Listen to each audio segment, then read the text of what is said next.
Welcome back to my YouTube channel driving doctor में आप लोग का स्वागत है। हेलो गाइस, कैसे हो आप लोग? आई होप आप सब अच्छे होगे, बढ़िया होगे, कुशल होगे। आज तुम्हारा भाई एक नए टॉपिक पर बात करने वाला है। सीएनजी कार ले या पेट्रोल कार ले? आपका सवाल होता है ना कि भाई सीएनजी कार ले या पेट्रोल कार ले, किस में हमें ज्यादा बचत होगी और कौन सी गाड़ी हमारे लिए अच्छी होगी।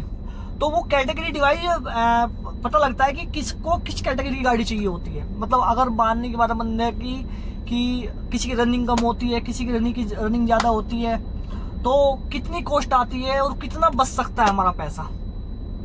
आप इस चीज़ के लिए थोड़ा सा मैं आपको एक्सप्लेन करूंगा। वो आपकी चॉइस होती है कि आपको सीएनजी गाड़ी लेनी है या पेट्रोल गाड़ी लेनी है। और पेट्रोल गाड़ी के नुकसान भी आपको बता दूंगा और सीएनजी गाड़ी की भी आपके नुकसान बता दूंगा। मैं 4 साल से ड्राइविंग कर रहा हूँ और मैं ऑलरेडी, मेरे पास ये गाड़ी है और एक गाड़ी और है। ऑलरेडी मैं टूर एंड ट्रैवल का काम करता हूँ और मैं वो आपको अच्छे से जानकारी एक्सप्लेन कर दूंगा कि गाड़ी कौन सी बढ़िया है, और ये भी बता दूंगा कि किस कंपनी की जो गाड़ी होती है वो सबसे बेस्ट होती है। ठीक है, चलो शुरू करते हैं इस वीडियो को। अब पहले आ जाते हैं भैया पेट्रोल गाड़ी पे। पेट्रोल गाड़ी में बेनिफिट किसको होता है? पेट्रोल गाड़ी में उसको बेनिफिट ज्यादा होगा जिसकी रनिंग कम है।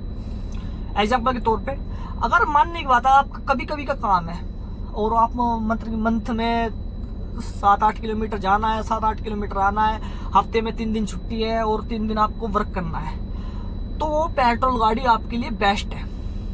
अब मैं बेस्ट भी बोल रहा हूँ, एवरेज तो कम होता है ना भाई पेट्रोल गाड़ी का। पेट्रोल गाड़ी का एवरेज बेशक से कम होता है, पर उसका 3 फायदे आपको बता देता हूँ। पहला फायदा, गाड़ी को आपको हमेशा ऐसा लगेगा कि आप गाड़ी एकदम नई चकाचक चला रहे हो। गाड़ी के अंदर पावर मिलेगी, एक्सीलेटर दाबती गाड़ी एकदम आपको दिखाएगी कि हाँ मैं गाड़ी हूँ। ठीक है, सीएनजी की तरह नहीं है कि बेंच आप एक्सीलेटर मार रहे, गाड़ी चली नहीं रही आगे को। ठीक है, वो उसमें दिक्कत नहीं आएगी। दूसरा आपको फायदा क्या होगा? Maintenance cost. आपको ये बता देता हूँ, मेंटेनेंस कॉस्ट में बहुत फर्क है। वो मैं आपको जब सीएनजी कार में आएंगे जब आपको बता दूंगा। मैं बल्कि आपको थोड़ा सा बता ही देता हूँ मेंटेनेंस कॉस्ट कैसे बोल रहा हूँ। जैसे सीएनजी कार होती है, हर बार प्लग चेंज होगा। सीएनजी कार में जितनी बार आप सर्विस करवाओगे प्लग चेंज होगा। 700-800 1000 रुपए के प्लग हो गए सीधे सीधे, एक्स्ट्रा जो एक्स्ट्रा खर्चा बता रहा हूँ मैं। प्लग चेंज होगा हर बार, फिल्टर दोनों चेंज होंगे उसके गाड़ी के।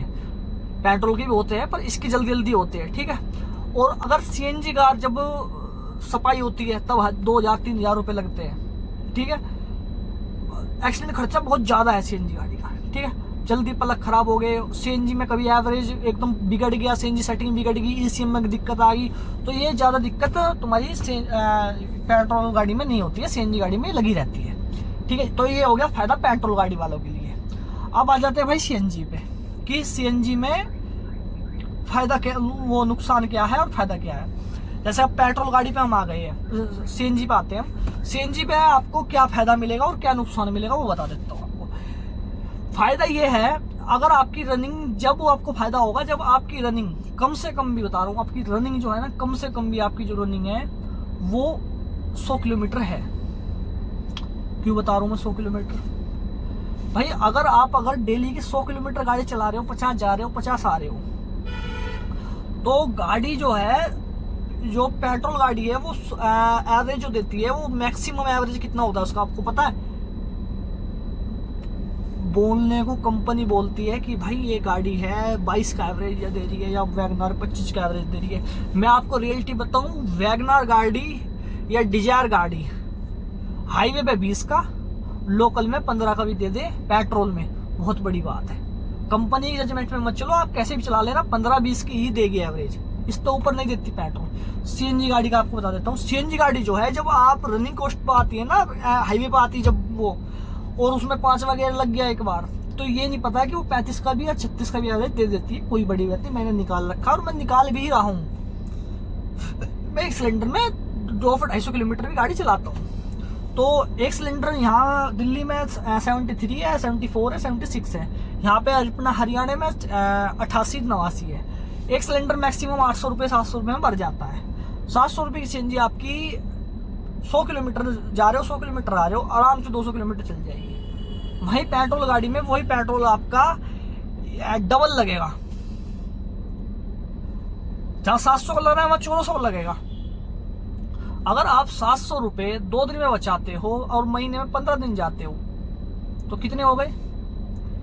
700 से 1500, 15 गुना कर दो, 7-8 हजार रुपये तो बचेंगे ना। चलो 7 नहीं बचेंगे, 6-7 हजार रुपये भी बचेंगे महीना के, कम से कम बचेंगे 5-6, जो 100 किलोमीटर चल रही ना, 5-6 हजार रुपये आप कॉस्ट बचा लोगे आराम से। 5-6 हजार रुपये आप मिनिमम बचाओगे। और इसको साल में अगर कर दूं तो 70-80 हजार रुपये बैठते हैं। तो 2 साल में जो आपने सीएनजी गाड़ी में आप 1 लाख रुपए एक्स्ट्रा दोगे ना पेट्रोल गाड़ी से, आपके रिकवर हो जाएंगे। उसके बाद फ्यूल कॉस्ट उसकी बढ़ती चली जाती है।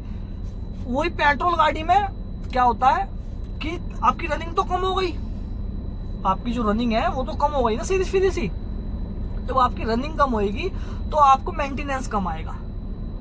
और सीएनजी कार में मेंटेनेंस थोड़ा ज्यादा है, 3000 सर्विस जब होएगी ना तो 2000-2500 का फर्क आता है सीएनजी कार पे। और सीएनजी कार का मैं आपको रियलिटी बता देता हूँ, सीएनजी कार 3 साल के बाद में थोड़ा थोड़ा अपना पिकअप डाउन करती है। क्लच प्लेट जल्दी फूकती है, इंजन में खराबी जल्दी आती है। रनिंग ज्यादा है तो आप कॉस्ट निकाल सकते हो, फिर आप बेनिफिट में पहुंच जाओगे। तो आपके लिए 1 लाख मंदी मिलती है पेट्रोल गाड़ी, तो आपके लिए पेट्रोल गाड़ी बेस्ट गाड़ी है। मैं आपको बता देता हूँ, ये मेरी चॉइस है कि पेट्रोल गाड़ी में आप अगर पेट्रोल आपने लिया, आपकी 100 की रनिंग है, अगर आपकी 100 की रनिंग है, पेट्रोल 7-8 हजार रुपये बचाएगा महीने के, साल के 70-80 हजार रुपये बचा रहे हो आप। वहीं अगर 25-30 की लिमिट है, 25-30 किलोमीटर आपको चलना है डेली का, तो पेट्रोल गाड़ी बेस्ट है।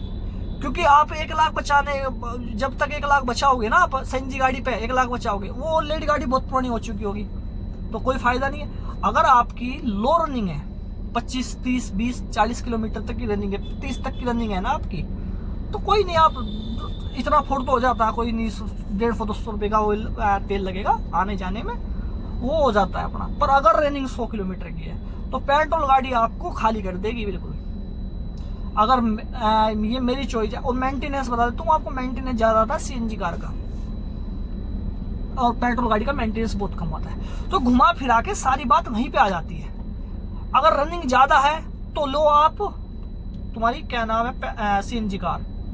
और रनिंग कम है, 20, 25, 30 किलोमीटर की है, तो आप रिफर करना कि ये तुम्हारी पेट्रोल गाड़ी ही लेना आपके सही है। अब आ जाते हैं जी, गाड़ी किसकी सबसे अच्छी होती है, ज्यादातर किस कंपनी की अच्छी गाड़ी ज्यादातर होती है। तो मेरा मानना ये है कि मैंने जब तक अब तक चलाई है, मैंने सारी हर कंपनी की गाड़ी चला चुका हूँ, पर जो मुझे रिवाइवल लगी है ना, जो अच्छी गाड़ी जो मेरे को लगी है, वो गाड़ी लगी है अपना मारुति की। उसका एक फायदा है मारुति गाड़ी का, अगर आप पेट्रोल भी लोगे सीएनजी भी लोगे, पेट्रोल गाड़ी होगी तो आपको पिकअप दबा के देगी, सीएनजी होगी एक टाइम तक ठीक देती है, उसके बाद थोड़ा थोड़ा स्लो हो जाता है। जो रियलिटी है वो बता रहा हूँ आपको, ठीक है, अनुभव के अपने हिसाब से अनुभव बता रहा हूँ आपको। और अगर ये क्या नाम है पेट्रोल गाड़ी है, वो सीएनजी गाड़ी अगर, तो आपका एवरेज नहीं घट, मतलब कि जो पिकअप है वो धीरे धीरे कम होता है। सीएनजी पेट्रोल कार का कभी अपना पिकअप भी कम नहीं होता है, वो वही मजा देती है। और अदर कंपनी में टाटा वाटा में चले जाओ तो सीएनजी में पावर नहीं मिल पाती, बिल्कुल भी पावर बिल्कुल खत्म हो जाती है। तो आप कोशिश करो कि हमें लेनी है तो मारुति की ही गाड़ी लेनी है। मेंटेनेंस कमजोर, मेंटेनेंस बहुत कम है। हालांकि जितनी की एक बुलेट की आती है ना भाई, बुलेट की जितनी की सर्विस आती है उतने की ही सर्विस आती है अपना ये मारुति गाड़ी। कोई सी गाड़ी आप ले सकते हो, मारुति गाड़ी की इतनी ही रनिंग आती है। और आपको बता देता हूँ मारुति गाड़ी के जो पार्ट्स की कीमत है, एक बेरिंग डलता है गियर बॉक्स में, वो होंडाई का है या टाटा का है 1200, 1300, 1400 रुपए का, ये अपना मारुति का है 500 रुपए का। फेंडर लाइन जो होती है ना, जो उसकी होती है, तो तुम्हारी फेंडर लाइन जो होती है, जो होंडाई की या टाटा वाटा किसी की होती है, वो होती है 700, 800, 900, 1000 रुपए। मारुति की ले लो 400 रुपए की ओरिजिनल। क्लच प्लेट मारुति डलती है 2200, 2300, 2500, वो 5000, 6000 तक की पहुंचा देता है। तो मेरा मानना यह है कि अगर आपकी जो रनिंग है वो कम है तो आप मारुति की गाड़ी लेना इज बेस्ट है। और अगर आपकी रनिंग ज्यादा है तो आप ले सकते हो सीएनजी कार मारुति की।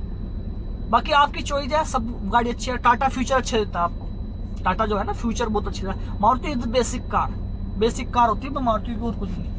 पर रिवाइल होती है, लंबे टाइम तक आपका साथ देगी, आपको कोई धोखा नहीं देगी। ये चीज़ मारुति में अच्छी होती है। बाकी आपकी मर्जी होती है, वो कोई सी भी आप गाड़ी ले सकते हो। तो अगर आपको अच्छी लगी हो तो भाई सब्सक्राइब भी कर लेना, लाइक भी कर देना। भाई सब्सक्राइब तो कर ही लेना यार, इतनी मेहनत कर रहा हूँ तुम्हारे लिए, और अच्छी अच्छी वीडियो बना के लेके आऊँगा। और क्वालिटी थोड़ा अगर लो है तो आपको तुम्हारा भाई कुछ टाइम में एक अच्छी क्वालिटी देगा, और रियलिटी खोल दूंगा इनकी सबकी, कि गाड़ियाँ कौन सी क्या होती है, एक एक चीज़ बता दूंगा आपको गाड़ी के बारे में।